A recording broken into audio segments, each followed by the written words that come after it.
ကျမတို့နဲ့ဘူစာလုံးရဲ့ကြားထဲမှာစိတ်ခုပြီးတော့နေခဲ့ပါတယ်ဒါပေမဲ့ကျမအတက်နိုင်ဆုံးထပ်ပြီးတော့လိုက်ရောလိုက်ပါတယ်ကျမတို့တစ်လလုံး9000စု1000စုနဲ့စုထားတဲ့စုမဲလေးတွေကိုကျမထပ်ပြီးတော့40ဝယ်ဖို့ဆိုပြီးကျမဘူစာလုံးရဲ့လက်ထဲကိုဘတ်ငွေ2သိန်းခွဲတီတီကျမထပ်ပြီးတော့ထည့်ခဲ့ပါတယ်ကျမတို့ကို40ဝယ်ပေးဖို့အတွက်ပါကျမလိန်လားမလိန်လားဆိုတာကျမရဲ့ MRS တင်းတင်းဦးအကောင့်တွေမှာကျမတင်ထားတာတွေလက်တွေရှိပါတယ်ဟုတ်ပြီဆက်ပြီးတော့ကျမတို့ပြောကြရအောင်ဟဲ့တော့ကျမတို့ဆက်ပြီးတော့တွားကြတယ်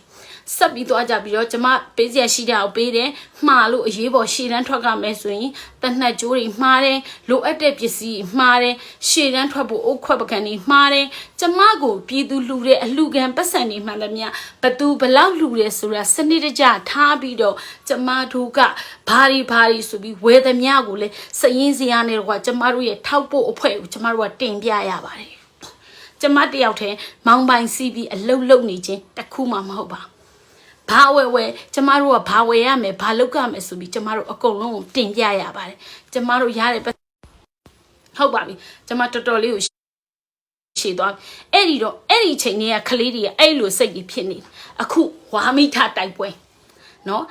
ဘိုးစာလုံးကဥဆောင်ပြီးတော့တိုက်မယ်ဆိုပြီးတော့ဝါမိထတိုက်ပွဲကိုကျမတို့ကလေးတွေနဲ့ဘိုးစာလုံးနဲ့တွားကြပါတယ်နော်တိုက်ပွဲတွေတိုက်ကြပါတယ်မှန်ပါတယ်အဲ့ဒီမှာဘာပြဿနာတက်လဲဆိုတော့ကျမတို့ရဲ့အကူဘိုးစာလုံးကသူ့ရဲ့အတိုင်းတချင်းတွေဖွင့်ပြီးလိုက်တွေလွှင့်ပါတယ်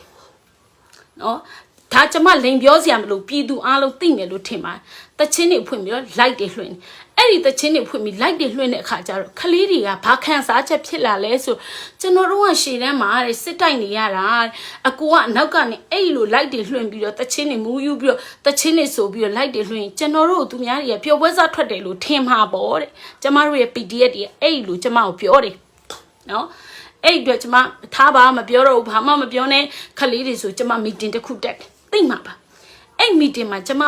အမတွေကိုရီးယားဘာပြောလဲဆိုမီတင်နဲ့နင်းရတာစားစရာမရှိဘူးဆိုပြီးတော့အလူခန်းနေတာဒီမှာကြည့်ပါဦးဘိုးစာလုံးကရှေ့တန်းမှာတောက်စားပျော်ပါနေတာပဲတဲ့နင်တို့စစ်တိုက်တာလားတော်လန်ရေးပျော်ပွဲစားထွက်တာလားတဲ့ကျမတော်တော်ရှက်တယ်ကျမတော်တော်လေးကိုရှက်တယ်ကျမလီမိုးလင်းမိုးချုပ်ညရီရောနေ့ရီရောမနာပဲနဲ့မဲရီရောင်ပြည်သူစီကဟိုလူရဲ့ကြည်ဖို့ပေးပါဒီလူရဲ့ကြည်ဖို့ပေးပါဆိုဘိုးစာလုံးမှားသမျှအရာတွေကိုဘာတစ်ခုမှဟင်းအင်းအကိုလို့မပြောဘဲနဲ့တောင်းသမျှအရာတွေကိုကျမအကုန်လုံးမရရအောင်ကျမဖန်တီးပြီးပေးခဲ့တဲ့စစ်မြေပြင်တိုက်ပွဲထီကိုရိတ်ခါစားနေအခါကျမအကုန်လုံးရအောင်ပေးခဲ့တယ်အဲ့ဒီတိုက်ပွဲမှာပြဿနာတွေအများကြီးတက်တယ်စခန်းမသိမ်းနိုင်ခဲ့ဘူးစခန်းကိုစုပ်ပြီးတော့လာခဲ့တယ်အဲ့ဒီမှာအဖွဲ့အစည်းတွေပြဿနာတွေအများကြီးတက်တယ်လူတွေကကျမပြောရင်ဖော်တယ်ဆိုပြီးပြဿနာရှာကြမှာဆိုလို့ကျမပြောပြောလိုက်တဲ့အချိန်မျိုးကျမပြောတာပါနော်အဲ့တော့အဲ့လိုမျိုးပြောတော့ပြဿနာတွေအများကြီးတက်ကြတယ်အဲ့လိုနဲ့ကျမကိုရှေ့တန်းသွားမယ်ရှေ့တန်းထပ်ထွက်ကမယ်ဆိုပြီးတော့နောက်ဆုံးအချိန်ထိဘိုးစာလုံးကကျမကိုထမင်းထုတ်တွေထုတ်ခိုင်းပါတယ်နော်ထမင်းထုတ်တွေထုတ်ခိုင်းနေကျမထုတ်ပေးလိုက်ပါအဲ့ဒီတိုက်ပွဲကျမတော့မသိလိုက်ဘူးကျမအသေးအံဖြစ်နေချိန်မှာပဲတိုက်ပွဲကပြန်ပြီးတော့ဆုတ်လာပါတယ်ကျမတို့ကလေးတွေဒီကြားထဲမှာဘာပြဿနာတွေတက်လဲဆိုရှေ့တန်းမှာတိုက်ပွဲသွားတဲ့အချိန်မှာနောက်တန်းကိုလက်နက်ကြီးတွေနဲ့ပစ်တာခံရပါတယ်လက်နက်ကြီးတွေနဲ့ပစ်တာကျမတို့ PDF တွေအကုန်လုံးခံရတဲ့အတွက်ကျမဒီကလေးတွေကိုဘေးလွတ်ရာကိုထိုင်းဘက်ကန်ကိုကျမအကုန်လုံးကိုရွှေ့ထားလိုက်ပါတယ်လူနာတွေနဲ့တော့အဲ့ဒီကလေးတွေကိုကျမလိုတာတွေအကုန်စီစဉ်ပေးပြီးတော့ကျမလုပ်ခဲ့ပါတယ်နော်ဟုတ်ပြီတိုက်ပွဲကပြန်လာပြီနော်ကျမနေတော်မကောင်းဘူးကျမအသေးအံဖြစ်နေတယ်ကျမလူရင်းကိုပဲပြောပြရစီနော်အဲ့တော့ကျမတိုက်ပွဲပြန်လာတယ်တရင်ကိုကြားတယ်ကျမအကုန်လုံးသိသွားပြီအလုံးစုံကျမတို့ကြားမှာအချင်းချင်းပြဿနာတွေကျမတို့အများကြီးတက်တယ်နော်ဒါတွေကကျမလက်ဝါးနဲ့ဖုံးထားလို့မရပါဘူးမနိုင်မဲနဲ့နိုင်တယ်လို့လည်းပြောလို့မရသလိုစခန်းကြီးကိုမသိမ့်နိုင်မဲနဲ့လည်းသိမ့်နိုင်တယ်ဆိုပြီးကျမလိန်ချလို့မရပါဘူးပြည်သူတွေအားလုံးမှာမျက်လုံးပါပါတယ်အခုကျမပြောတဲ့စကားတွေကမှန်ဟုတ်မှန်ငယ်ဆိုကျမကိုအချိန်မျိုးလာပြောပါကျမအိမ်ပြန်ရောက်တဲ့အချိန်မှာကျမရဲ့ထောက်ဖို့အဖွဲ့နဲ့ကျမနဲ့အကြီးကျယ်စကားများတယ် သူတို့တွေစရင်တွေအကုန်စစ်လိုက်တယ်9ရက်နေ့ကနေ21ရက်နေ့ထိဝယ်ထားတဲ့စရင်တွေအကုန်လုံးစစ်လိုက်တဲ့အခါမှာလိုအပ်တာတွေထက်မလိုအပ်တာတွေကဝယ်တဲ့အတွက်ကျမနဲ့အကြီးကျယ်စကားများတယ်ဒါပေမဲ့ကျမကသူတို့ကိုပြောခဲ့တယ်ထားပါငါတို့အဆင်ပြေသွားအောင်လို့ငါတို့လုပ်ပါမယ်အဲ့ဒီထဲမှာဘီယာပိုးရွက်4000ကျော်ကုန်တယ်ဘတ်4000ဘတ်4000ဆိုတာမြန်မာငွေနဲ့တွက်ရင်340နီးပါးရှိနော်ကျမတို့လုံးဝမခံနိုင်တော့နော်ကျမတို့လုံးဝမခံနိုင်ပြည်သူလှူတဲ့ချွေးနေစာအလက်ကားနေဒီလိုက်တွေလွှင့်ပြီးတော့ဒီလိုတွေမူးပြီးတော့တောက်စားနေရဆိုကျမတို့ကလေးလေးကိုဘယ်လိုပုံစံမျိုးနဲ့အုပ်ချုပ်မလဲဆိုတာကျမကြည့်နေတယ်ကျမတို့ရဲ့အသက်ကဖိုက်ရွက်ကလေးတွေမဟုတ်ပါဘူးဒီတိုင်းသားလက်နက်ကင်တွေကိုအားကိုပြီးကျမတို့ကပြည်မကနေထွက်လာပြီးတော့ဒီကျမတို့စစ်မတိုက်တယ်လို့ကျမတို့ကလေးတွေစစ်ကူတိုက်ပေးပါဆိုပြီးကျမတို့အောက်ကြခံပြီးတောင်းသမျှပတ်စံလိုသမျှပတ်စံကိုမရအောင်မဖြစ်အောင်ကျမကရှာပေးခဲ့တာပြည်သူတွေအသိပါအဲ့တော့အဲ့ဒီကနေစပြီးကျမကလေးတွေကစိတ်တက်တွေကြတယ်အဲ့ထဲမှာပဲတက်ထဲမှာထွက်ပြေးကြတယ်ကလေးတွေတယောက်ထွက်ပြေးကြတယ်ဒီစစ်ပွဲရဲ့အခြေအနေတွေကိုအကုန်လေးလာသုံးသက်အကုန်ကြည့်ကျမစကားကိုမယုံပါနဲ့နော်တေချာသုံးသက်ကြည့်ပါဝေဖန်စဉ်းစားကြည့်ပါအဲ့တော့ပတ်စံတွေကမလိုလားအဖက်နဲ့ကုန်တယ်ကိုယ်ကလေးတွေကြတော့ရှေ့တန်းမှာကြည်မရှိတော့တဲ့ခါမှာ AKG 30ကိုထပ်တောင်းလို့မရဘဲနဲ့တိုက်ပွဲမှာ AKG 30နဲ့ကျမတို့ကလေးတိုက်ပွဲဝင်ရတယ်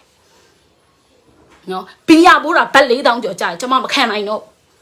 အဲ့ဒီအတွက်ကျမနောက်ဆုတ်ပြီးတော့မတိကျအောင်ဆောင်ပြီးတော့ပဲကျမနေလိုက်ဒါပေမဲ့အဲ့ဒီချိန်မှာကျမတို့ကလေးတွေရဲ့ယုံကြည်မှုကစစ်ပွဲမှာမျက်ဝါးထင်အရေးအချင်းတွေကိုအကုန်လုံးမြင်လိုက်ရတဲ့အတွက်ကျမဘလို့မှထိန်းချုပ်လို့မရတော့ကျမဘလို့မှထိန်းချုပ်လို့မရတော့အဲ့လိုထိန်းချုပ်လို့မရတဲ့အတွက်သူတို့တွေကအရေးချင်းရှိတဲ့ခေါင်းဆောင်ကော်တူလေးအာမီရဲ့အဖူးနယ်သားများစီကိုသူတို့တွေအကုန်လုံးပြေးကြတယ်နော်အကုန်လုံးပြေးကြတယ်ကျွန်တော်တို့မနေနိုင်တော့ပါဘူးကျွန်တော်တို့အမြန်သွားမှဖြစ်မယ်ဆိုပြီးသူတို့အသက်ပေးလို့ရအောင်သူတို့ပြေးတယ်ဘိုးစာလုံးကမူးလာရင်ဘယ်တော့မှလမ်းမယူဘူးဆဲကျင်ဆဲတယ်လိုက်လွှင့်နဲ့ပြောရင်ပြောတယ်သူတတ်ချင်လည်းတတ်တာပဲအဲ့တော့ကျမတို့ကမျက်ဝါးထင်တွေးခဲ့ဘူးတယ်မြင်ခဲ့ဘူးတယ်အဲ့ဒီအတွက်သူတို့တွေအကုန်ကြောက်လို့အဖူးနယ်သားများစီကိုအကုန်လုံးပြေးကြတယ်ကျမတိုင်းသားလက်နက်ကင်ခေါင်းဆောင်ကျမတိုက်ခိုက်တဲ့လူမဟုတ်ပါဘူးကျမတို့ကိုကူညီခဲ့တယ်ကဲတင်ခဲ့တယ်ကျေးဇူးရှိတယ်ဆိုတော့ကျမကျေးဇူးရှိတယ်ဆိုပြီးကျမပြောခဲ့တယ်အဲ့တော့အဲ့ကလေးတွေအကုန်လုံးအဖူးနယ်သားများစီကိုပြောင်းသွားတယ်နော်အခုဒီနေ့ပထမနေ့ကကျမတို့ဒီကလေးကိုခေါ်ထုတ်သွားတယ်ဆိုပြီးကျမတို့ပြဿနာအကြီးကျယ်ရှာတယ်ကျမမှာအတန်ဖိုင်တွေရောဗီဒီယိုတွေရောရိုက်ထားတဲ့တပ်တွေအထောက်ထားကျမမှာအများကြီးရှိဒီကလေးတွေကိုကျမတို့ဆွဲထုတ်သွားတာမဟုတ်ဘဲနဲ့သူတို့ဖိုင်သူတို့ကြောက်ပြီးအကုန်လုံးပြေးသွားကြတာဒီကလေးတွေနော်ဟဲ့တော့ထားပါအဲ့တော့ကျမတို့ကလေးတွေကိုအတန့်အနေနဲ့အထိချင်းချောက်တယ်နော်လူမလိုချင်ဘူးလက်နက်တွေပဲလိုချင်တာကျမပြောချင်တဲ့အဓိကအပိုင်းကိုရောက်ပြီကျမတို့ဘိုးစာလုံးနဲ့စပြီးတီထောင်စဉ်အခါတည်းကကျမတို့မှာရက်ခ60ဆိုတဲ့ကျမတို့အဖွဲ့ကိုဖွဲ့စည်းစဉ်အခါတည်းကျမတို့မှာဘိုးစာလုံးစကန်ကိုစရောက်လာတဲ့ AK 4လက်ပါလာပါတယ်ကျမတို့9လက်ဝယ်ထားအတီးဖတ်တရားနဲ့ကိုမှန်ကြီးနဲ့စီမှာ1လက်ကြံခဲ့ပါကျမတို့ AK 4လက်ပါပါတယ်အဲ့ဒီအချိန်တည်းကဖလူးစခန်းသိမ်းခံရတဲ့စဉ်အချိန်တည်းကဘိုးစာလုံးစီကိုကျမတို့ပေးခဲ့ကျမမနန်းမမိုးစီမှာအကူကြီးတောင်းခဲ့တယ်ဘတ်ငွေ10သိန်းနောက်ထပ်လဲဘတ်ငွေ10သိန်းကျော်မနန်းမမိုးကဘတ်သိန်း20ကျော်ဘိုးစာလုံးကိုပေးခဲ့ပါတယ်ကျမတို့ရဲ့တောင်ပိုင်းနဲ့တာဝန်ခံကိုရှားဖောင်ဘတ်ငွေ12သိန်းနဲ့8000တခါလွှဲပြီးတော့နောက်ထပ်လွှဲတာအားလုံးကဘတ်ငွေသိန်း20ကျော်ပါနော်ပြီးတော့နောက်ထပ်တစ်ခုကျမတို့စတင်မတီထောင်စဉ်ခါတည်းကကျမကိုလူတွေတိုက်ခိုက်နေတဲ့အရာရှိပါတယ်အဲ့ဒီအရာဘာလဲဆိုလက်နက်အယောင်းဝယ်လုပ်တယ်ဆိုပြီးကျမတို့တိုက်ခိုက်နေတာတကယ်တော့အဲ့ဒီလက်နက်အယောင်းဝယ်မှာကျမတို့ကလုံးဝမပါခဲ့ပါဘူးကျမလက်နက်အယောင်းဝယ်လုံးဝလှုပ်ရှားတဲ့လူတွေမှာမပါပါဘူးဒါပေမဲ့ကျမမဖြေရှင်းခဲ့ပါဘူးအဲ့ဒီပြဿနာဘာလဲဆိုတော့ကဏီကိုလက်နက်ဝယ်ပေးဖို့အတွက်ကိုCRPH အဖွဲ့အစည်းကနေပြီးကျမပြောတဲ့စကားတွေမှန်လားမမှန်လားအလှရှင်တွေသိမှာပါ CRPH အဖွဲ့အစည်းကနေဘတ်ငွေ6တန်းနီးပါဘတ်ငွေ6တန်းနီးပါတနက်ဝယ်ခိုင်းတာပါအဲ့ဒီမှာတနက်အလက်20အဖမ်းခံရတယ်ဆိုပြီးဘိုးစာလုံးကနောက်ထပ်အဲ့ဒီပတ်စံနေမှန်တာများအကုန်လုံးဝဘာတစ်ခုမှအရေးရောင်တော့မပြတော့ဘဲနဲ့ကျမတို့ တောင်ကြားဖလူးစခန်းအသိခံပြီးတော့တောင်ကြားစခန်းကိုရောက်ဟဲ့ချိန်မှာကျမရသမျှပတ်စံနေမှန်သမျှကိုကျမမှာစည်ရင်းရှိပါတယ်ဘိုးစာလုံးစီကိုပေးတာချက်လက်နေတော့ကျမတို့ထားပါတယ်ရှိပါတယ်အထောက်ထားတက်တည်နေတော့ကျမတို့ပြောလေအဲ့ဒီအချိန်လေးကတနက်၄လက်ကကျမတို့ကလေးတွေတလက်မှမကန်ရတော့ပဲနဲ့ PDF လေးတွေကတနက်၄လက်နဲ့ပဲကျမတို့လဲပတ်ပြီးရှင်သက်လာတာနောက်ဆုံးအဖူးနေတာများစီကိုရောက်တဲ့အထိပါပဲကျမရှာတဲ့ပတ်စံလေးကဘိုးစာလုံးတလားခိုင်းသမျှဝယ်ခိုင်းသမျှပစ္စည်းတွေမှန်သမျှကိုကျမဝယ်ရတာပါကျမစီမှာစည်ရင်းစရာနဲ့တကွာရှိပါတယ်ဝင်ငွေတွေလည်းရှိပါတယ်ထွက်ငွေတွေလည်းရှိပါတယ်ဟုတ်ပါပြီနော်နောက်ထပ်တစ်ချက်ကျမထပ်ပြီးတော့ပြောပါမယ်နော်မနန်မိုတက်မဟာခုနှစ်ကနေပြန်ပြီးတင်ခိုင်းလိုက်တဲ့တနက်တီနော်ကျမတို့ကလေးတွေတစ်လက်မှတစ်ဖက်မှကျမတို့မကန်ရပါနော်ကျမတို့ကလေးတွေတစ်လက်မှတစ်ဖက်မှမကန်ရပါအဲ့ဒီဘန်းငွေတန်းပေါင်းများစွာတာရောက်ရှိသွားတယ်ကျမတို့ PDF တီကကျမစပြီးဝယ်စဉ်အခါတည်းကစင်ကာပူက3လက်လှူတာနဲ့ဦးစီးကွက်ကြီး1လက်လှူတာနဲ့အဲ့ဒီ4လက်က4လက်ပဲကျမတို့စီမှာလက်နက်မမြင်ရပါဘူးကျမတို့လက်နက်လုံးဝမကန်ရပါဘူးကျမတို့မှမရှိပါဘူးနော်အဲ့လိုတွေဖြစ်ပြီးတော့နေရင်းနဲ့ကျမကစင်ပြူစစ်ကြောင်းရဲ့ထောက်ဖို့ဖြစ်လာတော့လိုအပ်တာတွေမှန်သမျှကိုကျမဝယ်ပြီးတော့ပို့ပါတယ်နော်အဲ့ဒါတွေအကုန်လုံးပို့ရင်းနဲ့ဥက္ကဋ္ဌတိုက်ပွဲလဲဖြစ်ကောကျမမှာရှိတဲ့ပတ်စံနဲ့ကျမမောင်လေးတွေ M4 ကင်ဘူးပါစေတော့ဆိုပြီးကျမ M4 2လက်ဝယ်တယ်တနက်နောက်ထပ်1လက်ဝယ်တယ်အားလုံးပေါင်းစစ်ခွေးတနက်1လက်နဲ့ဆိုကျမတို့မှာ8လက်တီရှိပါတယ်နော်အဲ့ဒီနောက်ပိုင်းမှာလွန်ခဲ့တဲ့2လ3လတုန်းကNUGC ကလက်နက်အယောင်းဝယ်လို့ခဏပေးကင်ထားတာဆိုတဲ့ AK10 လက်ဘိုးစာလုံးကကျမတို့အဲ့ချိန်မှာစငှားပါတယ်စပေးပါတယ်ဒါပေမဲ့အခုတော့ကျမတို့စွန့်ခွာသွားတဲ့ချိန်အဲ့ဒီတနက်တွေနဲ့မဂဇင်းပေါက်တွေကျမတို့အကုန်လုံးပေးထားခဲ့ပါတယ်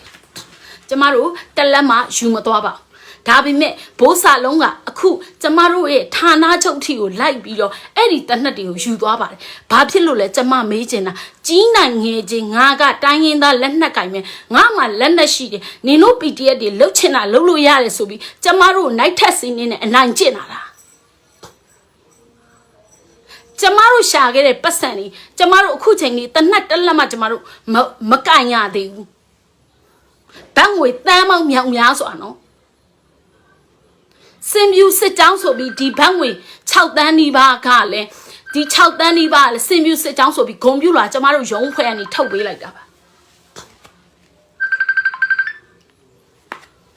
ကျမမကြောက်ဘူးကျမတို့တိမ်သွားရင်လည်းအမှန်တရားအတွက်ပဲတိမ်သွားမယ်အခုကျမတို့ကလေးတွေကိုနိုင်ထက်စီးနေဒီနေ့လာတယ်ဌာနချုပ်ကိုလာပြီးတော့ကျမတို့ကလေးတွေကိုပြန်လိုက်မှလားမလိုက်ဘူးလားဆိုပြီးကျမတို့မဲခွဲတဲ့ခါမှာကလေးတွေကသူတို့ရဲ့ကိုယ်ပိုင်လွတ်လပ်ခွင့်နဲ့လာတာပါလုံးဝပြန်မလိုက်ဘူးလို့ပြောတာနဲ့တနက်တွေကိုတိမ့်သွားပါတယ်ဘိုးစာလုံးရင်တနက်8လက်ဆိုတာဘတ်8သိန်းရှိပါတယ်ပြည်သူရဲ့ယုံကြည်မှုအဲ့လိုအလွဲသုံးစားလုပ်လို့ရလားကျမတို့ကိုဒီအိမ်မှာလာခိုးတယ်ဆိုပြီးတနက်အားကိုနဲ့နိုင်ထက်စင်းနေအနိုင်ကျင့်လာလားကျမတိမ်သွားပါစီနော်တက်ခံရရင်တက်ခံရပါစီကျမမကြောက်ဘူးကျမအမှန်တရားကိုပြောပြီးတော့တိမ်သွားမယ်သိပါစေကျမမကြောက်ဘူးတန်အောင်ပြောခဲ့မယ်ကျမမှန်တဲ့စကားမပြောဘူးမှန်တဲ့စကားပဲပြောတယ်နော်သူတို့နောက်ထပ်6လမ်းရှိသေးတယ်စစ်တပ်ကိုမြင်ရသားနဲ့ဌာနချုပ်ကိုတွားပြီးပြစ်တယ်ကိုရှိကနေဖြတ်သွားတာမြင်ရသားနဲ့ပြစ်မိတ်မကြလို့ဆိုပြီးခလေးတွေမပြစ်လိုက်ရတော့မနေနိုင်တော့ဘဲနဲ့ပောက်ကွဲထွက်ပြီးနောက်ဆုံးမနေတော့တာလေကျမတို့ကစစ်တပ်ကိုတိုက်ဖို့ဆိုပြီးဘိုးစာလုံးရဲ့လက်အိတ်ကိုခုံခဲ့တာလေဘိုးစာလုံးကဘာကိစ္စနဲ့ကျမတို့နိုင်ထက်စင်းနေလာလို့တာလေအင်အားကြီးမာတဲ့ငါတနက်ရှိတိုင်းငါကတနက်ရှိတိုင်းငါကတိုင်းရင်းသားလက်နက်ကန်ခေါင်းဆောင်ဆိုပြီးတော့အမှန်တရားကိုရမယ်လို့ထင်နေလားဘိုးစာလုံးပြောတဲ့တစ္ဆာတရားဘယ်နေရာမှာလဲကျမယနေ့ချိန်ချင်းမပြောခဲ့ဘူးနောက်ထပ်အစိုးဆုံးကစစ်တပ်ဘက်ကလူတွေနဲ့ဘိုးစာလုံးပြောတဲ့စကားတွေကျမတို့နားနဲ့ဆက်ကြားခဲ့ရအဲ့ဒီတော့ကျမတို့ကမယုံကြည်တော့လို့ယုံကြည်တဲ့ခေါင်းဆောင်စီပြောင်းတာအဲ့ဒါဘာပြဿနာရှိလဲအကိုင်းနေချလိုက်ကျမတို့ကလေးတွေမှာစိုးတထိတ်ထိတ်နဲ့နေရတာလေကျမတို့ယုံကြည်တဲ့တိုင်းသားလက်နက်ကင်ခေါင်းဆောင်ကစစ်တပ်ကိုမြင်လာတာမှကျမတို့ကတိုက်ပွဲမှာမပြစ်ကပဲလေပြန်ဆုတ်လာရတာလေကျမပြည်သူတွေကိုရှက်တယ်ကျမအလူရှင်ကိုကျမရှက်တယ်ကျမကိုတတ်မယ်ဆိုလာတတ်လိုက်အချိန်မရွေးပဲနော်တိတ်သွားပါစေတော့ကျမဒါပေမဲ့တခါလေးရင်းခဲ့မယ်ရန်ငါမပြတ်ဖဲနဲ့ကျမတို့ဟိုလိုဒီလိုနဲ့မြားခေါ်ပြီးတော့ဒုက္ခမပေးပါနဲ့ကျမတို့ကပြည်မလာခဲ့ရတာ ဒီတိုင်းသားလက်နက်ကင်တွေကိုအားကိုးပြီးတော့လာခဲ့ရတာကျမအခုချိန်ကြီးအပေးယူဘာတစ်ခုမှမလုပ်ခဲ့ဘူးကျမတို့လူတွေတိုက်ခိုက်တဲ့စစ်တပ်နဲ့နင်တို့နဲ့အတူတူပဲလို့ဘာလို့ဒါတွေကကျမနဲ့ဘာမှမဆိုင်ဘူးကျမနဲ့ဘာမှမဆိုင်ကျမလေကျမမောင်လေးတွေအသက်ခံရမှာဆိုကျမမျိုးတိတ်ပြီးတော့နေခဲ့တာကျမအကုန်ပြောဦးမှာကျမကဗီဒီယိုဖိုင်တွေအကုန်တက်သိရှိရကျမအကုန်ယူထားတယ်တာဝန်ခံနဲ့ပြောတဲ့ဟာတွေရောကျမခလေးတွေနဲ့ပြောတဲ့ဟာဘိုးစာလုံးနဲ့ပြောတဲ့ဟာတွေကျမတို့မှာတက်သိရှိဒီမှာကြည့်နော်ဒါကျမတို့ခလေးတွေရဲ့လက်မှတ်နော်သူတို့ကိုယ်တိုင်သူတို့ဌာနချုပ်အဖူးနယ်ရမြလက်အောက်ကိုသွားတယ်ဆိုတဲ့လက်မှတ်ထပ်ပြောဦးမယ်နော်အန်တီမမိုးသူရဲ့မင်းမော်ကွင်းရဲ့ကိုမင်းမော်ကွင်းရဲ့AAC ကိုရဲမင်းရဲ့နော်သူတို့သူ့စခန်းမှာဘိုးစာလုံးစခန်းမှာခိုးလုံခဲ့တယ်ဆိုပြီးတော့နော်သူတို့မှလူလို့ဆိုပြီးစောက်ရှက်ခွဲဖို့ဆိုပြီးသူတို့စာတွေရေးကြတာကျမတားခဲ့တာမလုပ်ဖို့နော်ဓမြစိတ်နဲ့ကျမတို့လူမိုင်းမလုပ်ပါနဲ့ကျမတို့တတ်တိရှိလို့ဒီနေရာကိုလာတာကျမတတ်တိရှိတယ်ကျမမမှန်တာမလုပ်ခဲ့ဘူးဓမြစိတ်နဲ့ကျမတို့နိုင်ထက်စီနေမလုပ်ပါနဲ့ PDF တွေကိုနိုင်ထက်စီနေဓမြစိတ်နဲ့ငါလက်နက်ကင်ထားတာငါပြောသလိုနေကျမတို့မလုပ်ပါနဲ့စစ်တပ်ကိုမြင်ပြီးမပြစ်ကြတဲ့ကျမတို့ရဲ့ခံစားချက်ကိုဘိုးစာလုံးနဲ့ခံစားကြည့်ပါဦး